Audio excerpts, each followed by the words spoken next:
Today is April 16th, 1997. I'm interviewing Sara Rosenrauch. We were talking about an incident that happened where you asked for food from somebody from your hometown. Could you discuss more of that? Oh, that,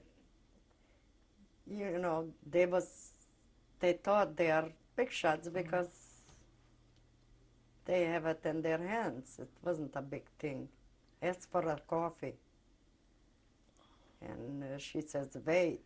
And she got angry and she just poured the whole can of the hot water on a few of us. But you couldn't blame those people.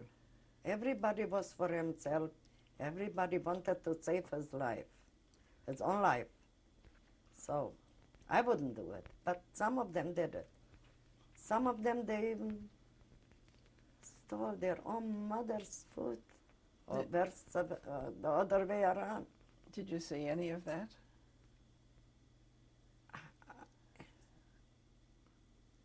I wouldn't name names, but Can you describe what happened?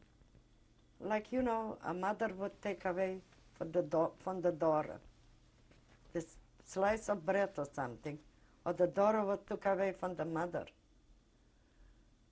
If you are hungry, you don't think right. You don't think straight. I mean, there was a life on hunger, empty stomach and nothing. How did you cope with the hunger? I don't know. I think I was lucky in this thing. I was always a very light eater. At home, my parents, they always complained I never eat. So my stomach wasn't used to too much food. I don't say I wasn't hungry. Boy, was I hungry.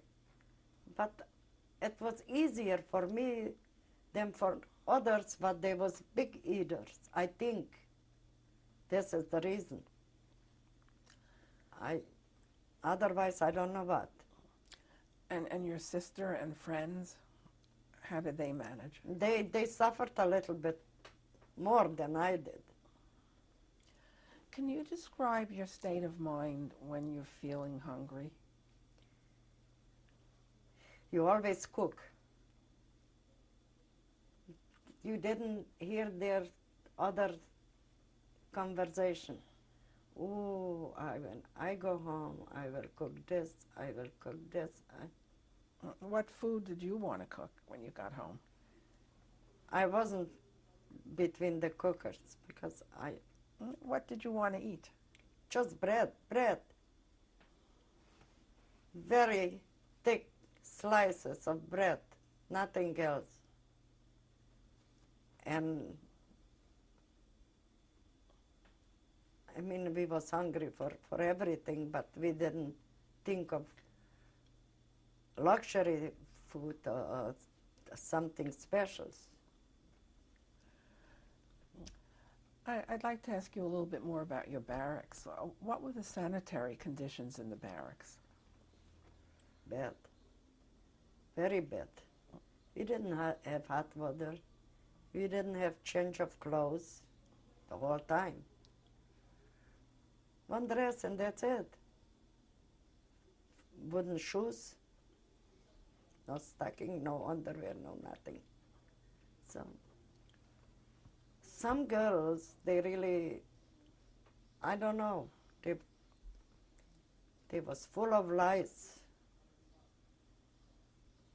But with us, we never had. Never. We used to wash our one dress, washed it in cold water without soap, and put it on, and from the heat, from the body, it dried up. That's what we did every day.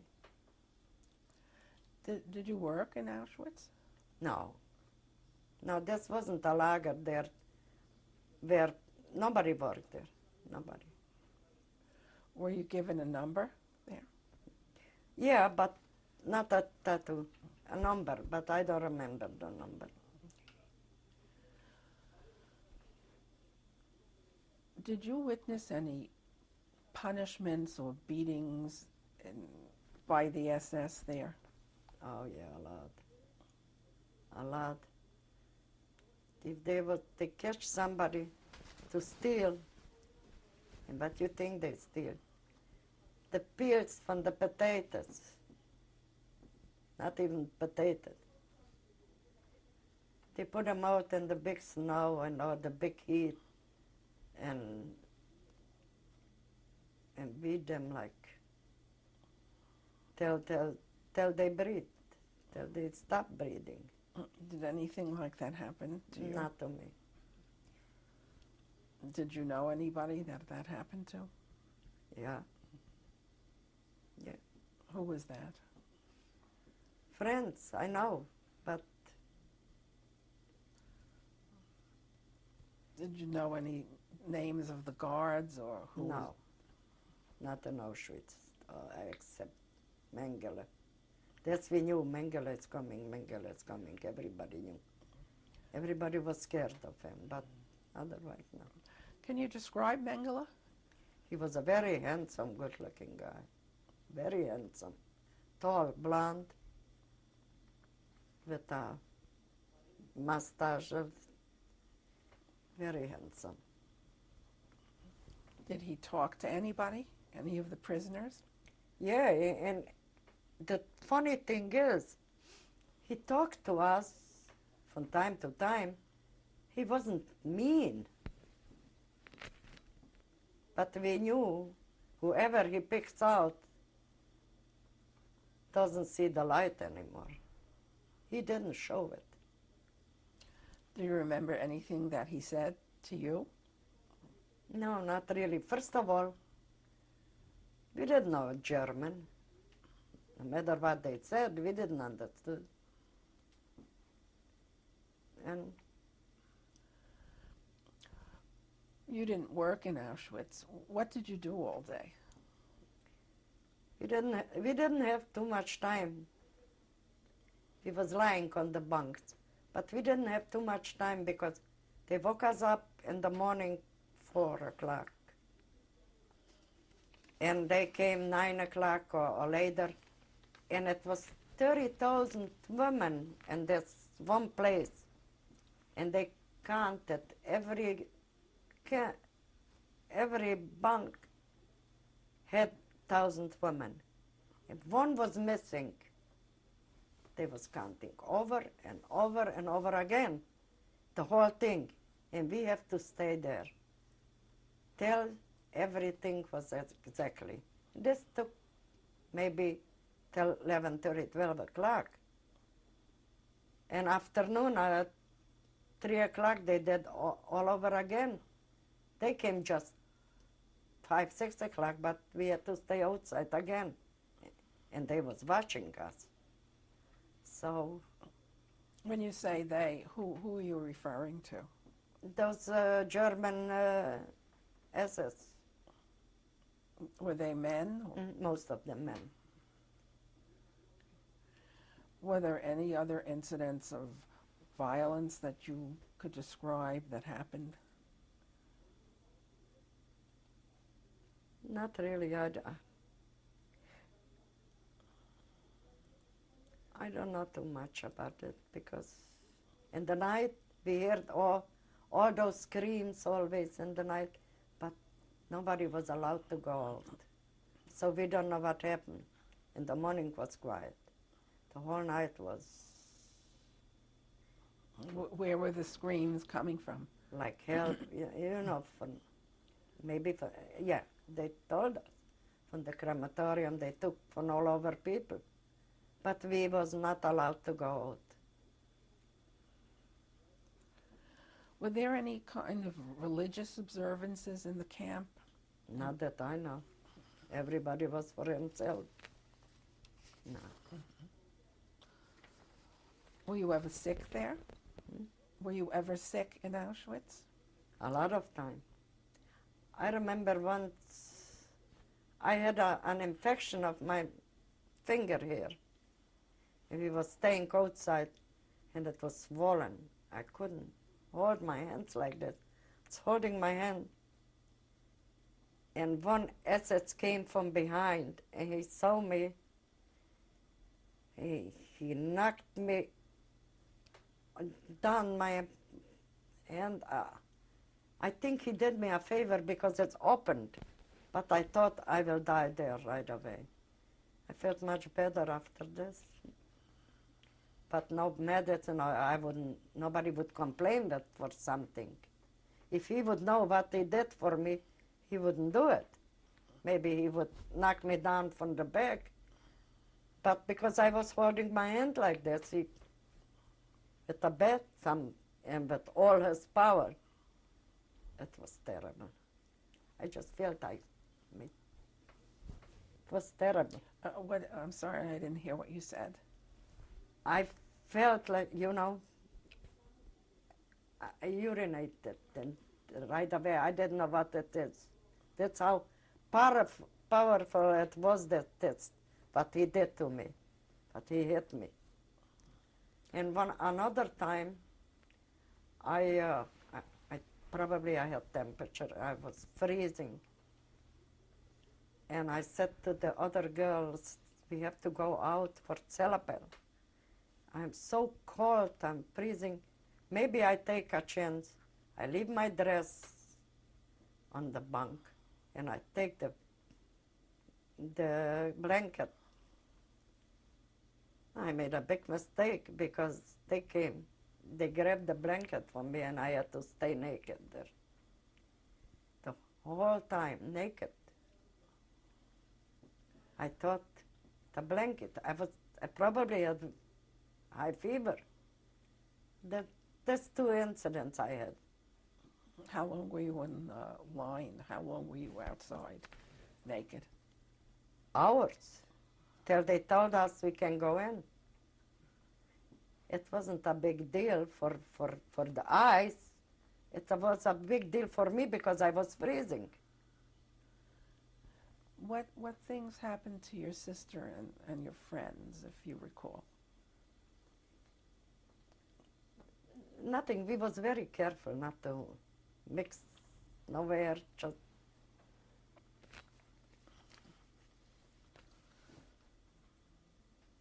How did you manage to cope with the harshness of those living conditions? we got used to it. We didn't have another choice. Nobody had. We was like animals. Whatever that's the way it is. They said they feeded us and the food, whatever it was, with some kind of medicine they gave us. First of all, nobody was having the period there, which was lucky for us. They was feeding us with something to make us calm and other things. What do you think they were feeding you with? Some kind of drugs. They said they was bring some kind of drugs in the coffee or in the soup. Who told you that? People was talking about those things. Nobody told us nothing. We was just, everybody was guessing.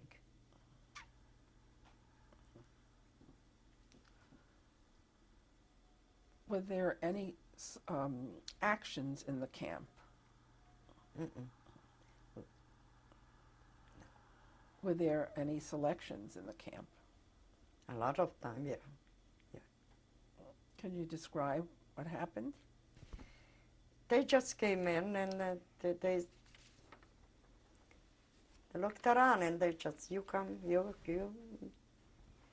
And we never saw them again. So this was the scariest part.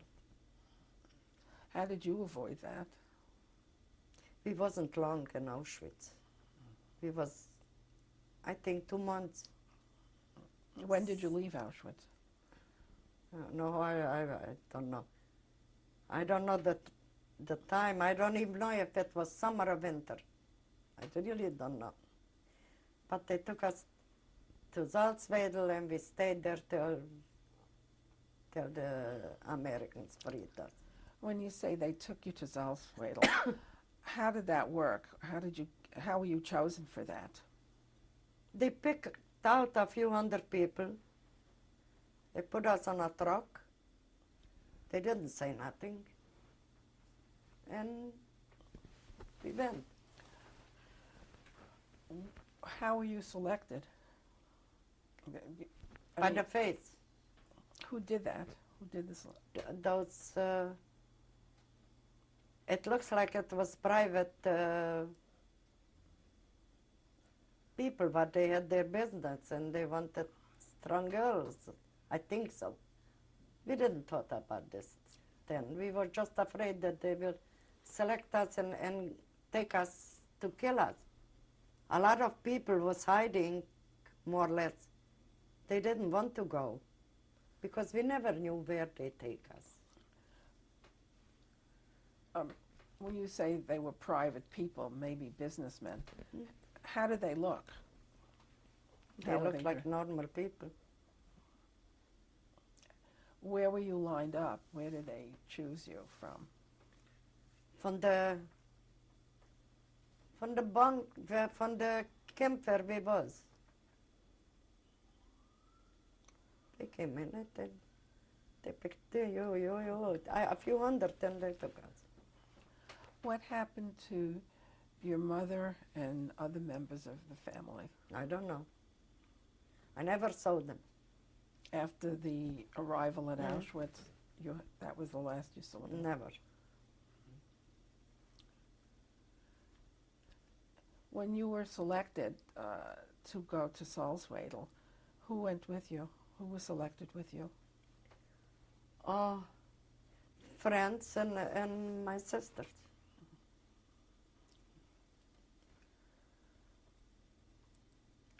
How far is Salzwedel from Auschwitz? I have no idea. I don't even remember how long we was traveling. I have no idea. I know we arrived, and more or less we have their rooms. It was, I think, 12 in one room. Where is Salzwedel? Hanover, near Hanover or some, I don't know. I there where we was, we never went around. I don't know. I don't know Germany. It was in Germany. Yeah. How were you transported there? By truck. They throw us on the truck and they never told us what they want with us or where they take us. How many people were you with on the truck? As how much room it was, like, one up top of the other. How long did you travel from Auschwitz to Salzwedel? I don't remember. I really don't remember. When you got to Salzwedel, what did you see? There they said we will work. There they told us already. That we will work in a factory. The next day we started. Where were you sleeping? What type of quarters did you have? Regular rooms. It was small rooms, full of beds, those bunk beds, not so high like in Auschwitz. Were they homes or barracks? Barracks. And every 10, 12 girls had a room. We was working 12 hours a day. 1 week in the daytime, 1 week in the night. And we have to walk, quite a walk to the factory. It was a very big factory. I remember that sometimes the Americans or the English, they was throwing bombs and we was so happy deep inside. The Germans, they They run in the bunkers. And they left us there. And when they came back and nothing happened, we were so disappointed. What type of work did you do? I made those bullets for the guns, but some girls, they make those big guns. And those. It was a very, very big factory, and Do you know the name of the factory? no. There was a lot of civilian Germans, but they was watching us and taking care of us. I mean, make sure that we do a lot of work. Can you describe the work that you did? We was, I think, making the holes and this capsule, but the gunpowder goes in it. He was making the holes, if I remember right. But there was big machines what girls was working. The most they get those machines for high, tall girls. How did you do your work? What equipment were you using? We was working very fast, and then it wasn't bad because we knew we had to do it. And we was washing those capsules in big piles with soap water. And sometimes they were so nice, those owners, they let us take home a pile of soap water that we can wash our dress. Otherwise, we didn't have warm water and soap and that thing. Who was supervising the work? Was a few German soldiers, but most of them was civilian. And how were you treated by them?